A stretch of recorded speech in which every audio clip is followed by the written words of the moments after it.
ರಾಜಕಾಲುವೆ ಮೇಲೆ ದರ್ಶನ್ ಅಕ್ರಮ ಮನೆ ನುಗ್ಗಲಿದೆ ಬುಲ್ಡೋಸರ್. ಹೌದು, ಹೀಗೊಂದು ಸುದ್ದಿ ಈಗ ಸಂಚಲನವನ್ನ ಉಂಟು ಮಾಡಿದೆ. ಇದು ಡಿ ಬಾಸ್ ಅಭಿಮಾನಿ ಅಂದ್ರೆ ದರ್ಶನ್ ಅಭಿಮಾನಿಗಳಿಗೆ ಹೊಸ ಆತಂಕವನ್ನ ಹುಟ್ಟುಹಾಕಿದೆ.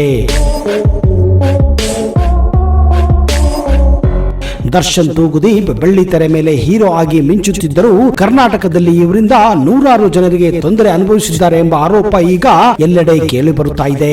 ದರ್ಶನ್ ಕೋಟಿ ಕೋಟಿ ದುಡಿಯುವ ನಟರಾಗಿದ್ದಾರೆ. ಒಂದು ಸಿನಿಮಾಗೆ ಇವರು 20 ಕೋಟಿ ಮೀರಿ ಚಾರ್ಜ್ ಮಾಡುತ್ತಾರೆ ಅನ್ನೋ ಮಾತುಗಳು ಕೂಡ ಈಗ ಗಾಂಧಿನಗರದಲ್ಲಿ ಓಡಾಡುತ್ತಿವೆ. ಹೀಗಿದ್ದಾಗ ಸರ್ಕಾರಕ್ಕೆ ಮೋಸ ಮಾಡಿ ಬೆಂಗಳೂರಿನ ರಾಜರಾಜೇಶ್ವರಿ ನಗರದಲ್ಲಿ ರಾಜಕಾಲುವೆ ಮೇಲೆ ಇವರು ಮನೆ ಕಟ್ಟಿಸಿಕೊಂಡಿದ್ದಾರೆ ಎಂಬ ಆರೋಪ ಕೂಡ ಇದೆ.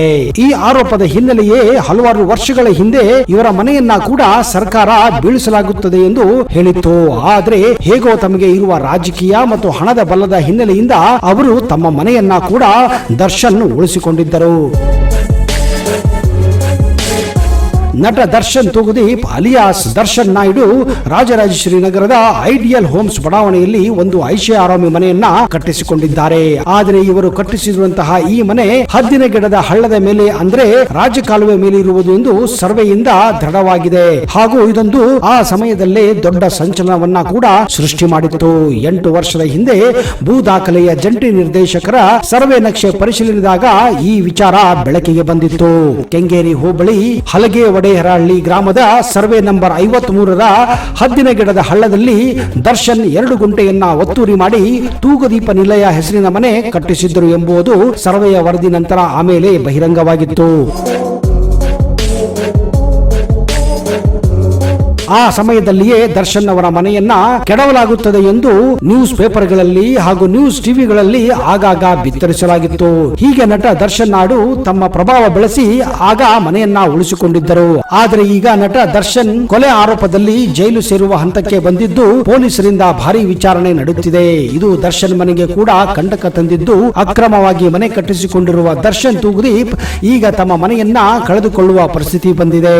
ಕೊಲೆ ಕೇಸ್ನಲ್ಲಿ ಅಂಧರಾಗಿರುವ ನಟ ದರ್ಶನ್ ಮನೆ ಯಾವ ಕ್ಷಣದಲ್ಲಾದರೂ ಡೆಮಾಲಿಷ್ ಮಾಡಬಹುದೆಂದು ಅನ್ನಲಾಗುತ್ತಿದೆ. ಆದರೆ ದರ್ಶನ್ ಇವತ್ತು ಕೋಟಿ ಕೋಟಿ ಕುಳ.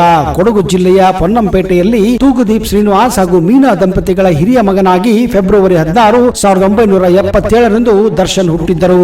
ಆದರೆ ಇವರು ಈ ಮಟ್ಟಕ್ಕೆ ಬೆಳೆಯಲು ಹಲವಾರು ಕಷ್ಟಗಳನ್ನ ಕೂಡ ಅನುಭವಿಸಿದ್ದಾರೆ. ಬನ್ನಿ ಆ ಬ್ಯಾಕ್ ಗ್ರೌಂಡ್ ಹೇಗಿತ್ತು ಅನ್ನುವುದನ್ನ ಮೊದಲು ತಿಳಿದುಕೊಳ್ಳೋಣ.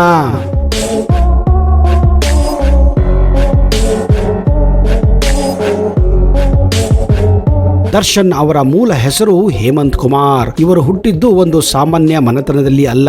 ಇವರ ತಂದೆ ತೂಗುದೀಪ್ ಶ್ರೀನಿವಾಸ್ ಒಂದು ಕಾಲದಲ್ಲಿ ಇವರನ್ನು ನೋಡಿದರೆ ಇಡೀ ಇಂಡಸ್ಟ್ರಿಯೇ ಗಡಗಡ ನಡುಗುತ್ತಿತ್ತು. ಪ್ರೇಕ್ಷಕರು ಕೂಡ ಇವರನ್ನು ಪರದೆ ಮೇಲೆ ನೋಡಿದರೆ ಹೆದರುತ್ತಿದ್ದರು. ಅಂತಹ ವ್ಯಕ್ತಿತ್ವ ತೂಗುದೀಪ್ ಶ್ರೀನಿವಾಸ್ ಅವರದು. 1977 ಫೆಬ್ರವರಿ 16 ಶಿವರಾತ್ರಿಯ ದಿನದಂದು ಮಧ್ಯಾಹ್ನ ಕೊಡಗಿನ ಪೊನ್ನಂಪೇಟೆಯ ರಾಮಕೃಷ್ಣ ಸೇವಾಶ್ರಮದಲ್ಲಿ ತೂಗುದೀಪ್ ಶ್ರೀನಿವಾಸ್ ಮತ್ತು ಮೀನಾ ದಂಪತಿಗಳ ಹಿರಿಯ ಪುತ್ರನಾಗಿ ದರ್ಶನ್ ಜನಿಸುತ್ತಾರೆ. ಇವರ ಜನ್ಮ ನಾಮ ಹೇಮಂತ್ ಕುಮಾರ್. ಬಾಲ್ಯದ ವಿದ್ಯಾಭ್ಯಾಸ ಮುಗಿಸಿದ್ದೆಲ್ಲ ಮೈಸೂರಿನಲ್ಲಿಯೇ. ಇವರ ಸಹೋದರಿ ದಿವ್ಯಾ ಮತ್ತು ಸಹೋದರ ದಿನಕರ್ ತೂಗುದೀಪ್. ಇವರ ಮನೆಯಲ್ಲಿ ಎಲ್ಲರ ಹೆಸರುಗಳು ಡಿ ಇಂದಲೇ ಪ್ರಾರಂಭವಾಗುತ್ತಿವೆ. ಇದೇ ಕಾರಣ ಇರಬಹುದೋ ಏನೋ ಹೇಮಂತ್ ಕುಮಾರ್ ಮುಂದೆ ತಮ್ಮ ಚಲನಚಿತ್ರ ಜೀವನವನ್ನ ಪ್ರಾರಂಭಿಸಿದಾಗ ದರ್ಶನ್ ಎಂದು ಹೆಸರನ್ನು ಕೂಡ ಬದಲಾಯಿಸಿಕೊಂಡಿದ್ದರು. ಡಿ ಅನ್ನುವುದು ಅವರ ಮನೆತನಕ್ಕೆ ಲಕ್ಕಿ ಎಂದುಕೊಂಡು ಅವರೇ ಹೇಳಿದ್ದಾರೆ. ಅಷ್ಟೇ ಅಲ್ಲದೆ ಅವರಿಗೆ ಸಂಖ್ಯೆ 6 ಎಂದರೆ ಅತ್ಯಂತ ಪ್ರಿಯ ಎಂದು ನಂಬಲಾಗುತ್ತಿದೆ. ಕಾರಣ ಇದು ಅವರ ಲಕ್ಕಿ ನಂಬರ್. ಅವರು ಹುಟ್ಟಿದ್ದು ಕೂಡ 16ನೇ ತಾರೀಕು. ನಿಮಗೆಲ್ಲ ಗೊತ್ತಿರುವ ಹಾಗೆ ಯಾವುದೇ ಒಳ್ಳೆಯ ಕೆಲಸಗಳನ್ನ ಮಾಡಲು ಅವರು 6ನೇ ತಾರೀಕನ್ನು ಯಾವಾಗಲೂ ಬಳಸುತ್ತಾರೆ. ಹೀಗೆ ಒಬ್ಬೊಬ್ಬರಲ್ಲಿ ಒಂದೊಂದು ವಿಶ್ವಾಸ ಇರುತ್ತದೆ, ನಂಬಿಕೆ ಇರುತ್ತದೆ. ತಮ್ಮ ಕಲಾ ಜೀವನದ ಮೂಲಕ ಕುಟುಂಬವನ್ನ ಸೊಗಸಾಗಿ ಪೋಷಿಸುತ್ತಿದ್ದ ತೂಗುದೀಪ್ ಶ್ರೀನಿವಾಸ್ ಅವರು ಕಿಡ್ನಿ ವೈಫಲ್ಯದಿಂದ ಹಾಸಿಗೆಯನ್ನು ಹಿಡಿದಿದ್ದರು.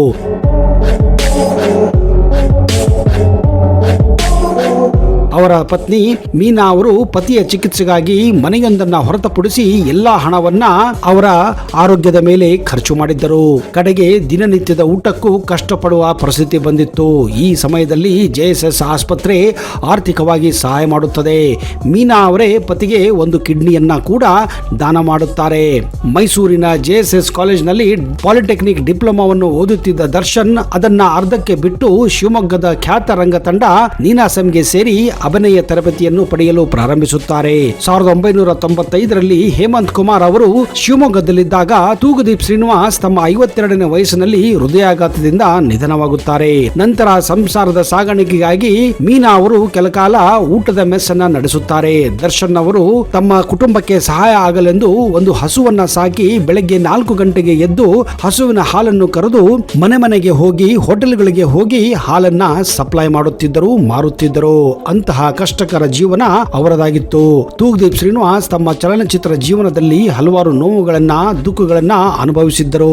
ಇದೇ ಕಾರಣ ತಮ್ಮ ಮಕ್ಕಳು ಯಾವುದೇ ಕಾರಣಕ್ಕೂ ಚಲನಚಿತ್ರ ಅಂದ್ರೆ ಸ್ಯಾಂಡಲ್ವುಡ್ ಎಂಟ್ರಿ ಕೊಡಬಾರದೆಂದು ಅವರು ಬಯಸಿದ್ದರು. ಬೇರೆ ಏನೇ ಕೆಲಸ ಮಾಡಲಿ, ಯಾವುದೇ ನೌಕರಿ ಮಾಡಿಕೊಂಡು ಇರಲಿ ಅಥವಾ ಜಮೀನಿ ಮಾಡಿಕೊಂಡು ಆರಾಮವಾಗಿ ಜೀವನ ಕಳೆಯಲಿ, ಆದರೆ ಗಾಂಧಿನಗರ ಸಹವಾಸ ಯಾವತ್ತಿಗೂ ಬೇಡ ಅಂತ ಅವರು ನಿರ್ಧರಿಸಿದ್ದರು. ಇದೇ ಕಾರಣ ಅವರು ಬೆಂಗಳೂರಿನಿಂದಲೇ ಮೈಸೂರಿನಲ್ಲಿ ದೂರವಾಗಿ ವಾಸವಾಗಿದ್ದರು.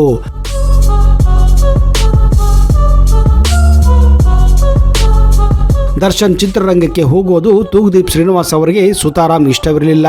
ಆದರೂ ಹಠ ಮಾಡಿ ತಾಯಿಯ ಪ್ರೋತ್ಸಾಹದಿಂದ ನೀನಾಸಂನ್ನ ಹೇಮಂತ್ ಕುಮಾರ್ ಸೇರುತ್ತಾರೆ.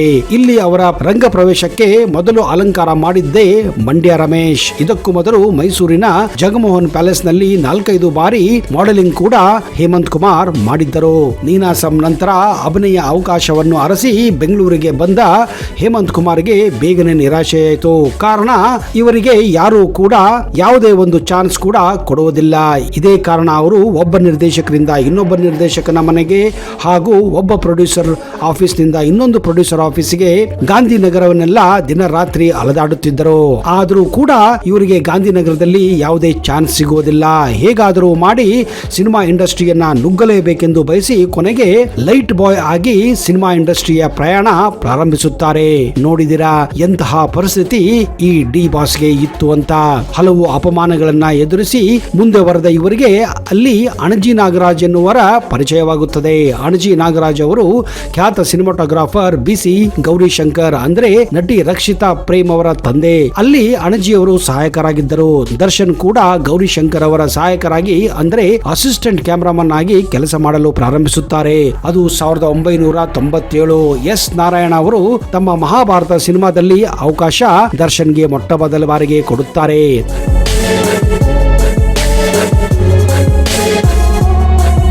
ನಂತರ ಎಸ್ ನಾರಾಯಣ ಅವರೇ ಡಿಟೆಕ್ಟಿವ್ ಚಂದ್ರಕಾಂತ್ ಎಂಬ ಸೀರಿಯಲ್ ನಲ್ಲಿ ನಟಿಸಲು ದರ್ಶನ್ಗೆ ಅವಕಾಶ ಮಾಡಿಕೊಡುತ್ತಾರೆ. ಆದರೆ ದರ್ಶನ್ಗೆ ಹೆಚ್ಚಾಗಿ ಗುರುತಿಸಿಕೊಂಡಿದ್ದು ಎಸ್ ನಾರಾಯಣ ಅವರ ಅಂಬಿಕಾ ಎಂಬ ಧಾರಾವಾಹಿಯಲ್ಲಿ ನಟಿಸಿದ ಮೇಲೆ. ಹಾಗೆಯೇ ಆ ಸಮಯದಲ್ಲಿ ಹೊಟ್ಟೆಗಾಗಿ 3 ಕಾರ್ಟೂನ್ಗಳಲ್ಲಿ ಕೆಲವು ಪಾತ್ರಗಳಿಗೆ ಧ್ವನಿ ನೀಡಿ ಅಂದ್ರೆ ಡಬ್ಬಿಂಗ್ ಆರ್ಟಿಸ್ಟ್ ಆಗಿ ಕೂಡ ಹೇಮಂತ್ ಕುಮಾರ್ ಕೆಲಸ ಮಾಡುತ್ತಾರೆ. ಒಟ್ಟಾರೆಯಾಗಿ ದರ್ಶನ್ ಒಂದು ತಮಿಳು ಚಿತ್ರ ಮತ್ತು 5 ಕನ್ನಡ ಚಿತ್ರರಂಗದಲ್ಲಿ ಪೋಷಕ ನಟನಾಗಿ ನಟಿಸುತ್ತಾರೆ ಹಾಗೂ ಹಲವಾರು ಟಿವಿ ಸೀರಿಯಲ್ಗಳಲ್ಲಿ ಕಾಣಿಸಿಕೊಳ್ಳುತ್ತಾರೆ. ಹೀಗೆ 3-4 ವರ್ಷ ದರ್ಶನ್ ಗಾಂಧಿನಗರದಲ್ಲಿ ಅಲದಾಡಿ ಕಷ್ಟಪಡಬೇಕಾಗುತ್ತದೆ. ಅದು 2002 PN ಸತ್ಯ ನಿರ್ದೇಶನದ ಮೆಜೆಸ್ಟಿಕ್ ಚಿತ್ರದ ಮೂಲಕ ದರ್ಶನ್ ಮೊಟ್ಟ ಮೊದಲ ಬಾರಿಗೆ ನಾಯಕ ನಟನಾಗಿ ಕನ್ನಡ ಚಿತ್ರರಂಗವನ್ನ ಪ್ರವೇಶಿಸುತ್ತಾರೆ. ಈ ಚಿತ್ರ ಅದ್ಭುತ ಪ್ರತಿಕ್ರಿಯೆ ಪಡೆದು ಕರ್ನಾಟಕದ ಹಲವು ಸಿನಿಮಾ ಮಂದಿರಗಳಲ್ಲಿ ಶತದಿನವನ್ನು ಕೂಡ ಪೂರೈಸುತ್ತದೆ. 2003ರಲ್ಲಿ ತೆರೆಕಂಡ ಪ್ರೇಮ್ ನಿರ್ದೇಶನದ ಕರಿಯ ಚಿತ್ರ ಕೂಡ ಉತ್ತಮ ಪ್ರತಿಕ್ರಿಯೆ ಪಡೆದು ಕರ್ನಾಟಕದಲ್ಲಿ ಸುಮಾರು 800 ದಿನಗಳಿಗೂ ಹೆಚ್ಚು ಪ್ರದರ್ಶನ ಕಂಡು ದಾಖಲೆಯನ್ನ ಬರುತ್ತದೆ. ನಂತರ ಬಂದ ಕೆಲ ಚಿತ್ರಗಳು ಯಶಸ್ವಿಯಾಗುವುದಿಲ್ಲ. ಈ ಸಮಯದಲ್ಲಿ ತೆರೆಗೆ ಬಂದ ಕಲಾಸಿಪಳ್ಯ 250ಕ್ಕೂ ಹೆಚ್ಚು ದಿನಗಳ ಪ್ರದರ್ಶನ ಕಂಡು ಯಶಸ್ವಿಯಾಗುತ್ತದೆ. ಇಲ್ಲಿಂದಲೇ ನೋಡಿ ದರ್ಶನ್ ರಕ್ಷಿತಾ ಜೋಡಿ ಕನ್ನಡದಲ್ಲಿ ಹಲವಾರು ಯಶಸ್ವಿ ಚಿತ್ರಗಳನ್ನ ನೀಡುತ್ತದೆ. ಇದೇ ಸಮಯದಲ್ಲಿ ದರ್ಶನ್ ಅವರಿಗೆ ವಿಜಯಲಕ್ಷ್ಮಿ ಅನ್ನುವರ ಜೊತೆ ಪ್ರೇಮ ಅಂಕುರವಾಗುತ್ತದೆ. ಧರ್ಮಸ್ಥಳದಲ್ಲಿ ಕೆಮಿಕಲ್ ಇಂಜಿನಿಯರಿಂಗ್ ಮಾಡುತ್ತಿದ್ದ ವಿದ್ಯಾರ್ಥಿ ವಿಜಯಲಕ್ಷ್ಮಿ ಅವರನ್ನ 2003ರಲ್ಲಿ ದರ್ಶನ್ ಮದುವೆಯಾಗುತ್ತಾರೆ. ಈ ದಂಪತಿಗಳಿಗೆ ವಿನೀಶ್ ಎಂಬ ಪುತ್ರನಿದ್ದಾನೆ. ಆದರೆ ದರ್ಶನ್ ಅವರಿಗೂ ಹಾಗೂ ಚಿತ್ರನಟಿ ಪವಿತ್ರಾ ಗೌಡರಿಗೂ ಸಂಬಂಧ ಇತ್ತು ಎಂದು ಹೇಳಲಾಗುತ್ತಿದೆ. ಇದೇ ಕಾರಣ ಮೀಡಿಯಾದಲ್ಲಿ ಹಲವಾರು ಊಹಾಪೋಹಗಳು ಕೂಡ ಉಂಟಾಗಿದ್ದವು. ಪವಿತ್ರಾ ಗೌಡ ಸಾಮಾಜಿಕ ಜಾಲತಾಣದಲ್ಲಿ ಸಖತ್ ಸಕ್ರಿಯರಾಗಿ ಆಗಾಗ ದರ್ಶನ್ ಜೊತೆ ಸುಂದರವಾದಂತಹ ಫೋಟೋಗಳನ್ನ ಹಂಚಿಕೊಂಡು ದರ್ಶನ್ ಅವರಿಗೆ ಮುಜುಗರ ಮಾಡಿದ್ದರು. ದರ್ಶನ್ ಮತ್ತು ಪವಿತ್ರಾ ಗೌಡ ಬಗ್ಗೆ ಗುಸುಗುಸು ಕೇಳುತ್ತಿರುವಾಗಲೇ ದರ್ಶನ್ ಜೊತೆಗಿನ ಫೋಟೋಗಳನ್ನ ಶೇರ್ ಮಾಡಿ ಎಲ್ಲ ಅಭಿಮಾನಿಗಳ ಹುಬ್ಬೇರಿಸಿದ್ದರು. ಈ ರೀತಿ ದರ್ಶನ್ ಜೊತೆ ಪವಿತ್ರ ಆಪ್ತವಾಗಿರುವ ಫೋಟೋಗಳು ಸಿಕ್ಕಾಪಟ್ಟೆ ವೈರಲ್ ಆಗಿ ದರ್ಶನ್ ಅವರನ್ನ ಸಂಕಷ್ಟಕ್ಕೆ ಸಿಲುಕಿಸಿತ್ತು.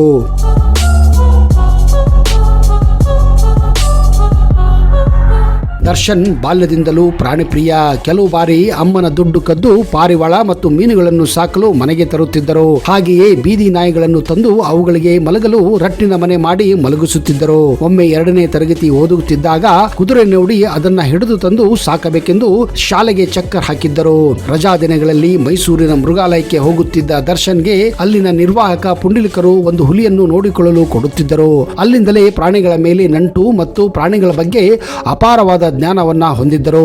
ಈಗಲೂ ಮೈಸೂರಿನ ಮೃಗಾಲಯದಲ್ಲಿರುವ ಹಲವು ಪ್ರಾಣಿಗಳನ್ನ ದರ್ಶನ್ ದತ್ತು ಪಡೆದಿದ್ದಾರೆ. ಹೌದು, ದರ್ಶನ್ ಅವರ ಜೀವನ ಹಲವಾರು ಏರುಪೇರುಗಳನ್ನ ಕಂಡಿದೆ. ಆದರೂ ಸದೃಢವಾಗಿ ಅವುಗಳನ್ನೆಲ್ಲ ಚಾಲೆಂಜ್ ಆಗಿ ತೆಗೆದುಕೊಂಡು ಜೀವನವನ್ನ ದರ್ಶನ್ ಸಾಗಿಸುತ್ತಿದ್ದಾರೆ. ನಿಜಕ್ಕೂ ಅವರು ಚಾಲೆಂಜಿಂಗ್ ಸ್ಟಾರ್ ಎನ್ನಬಹುದು.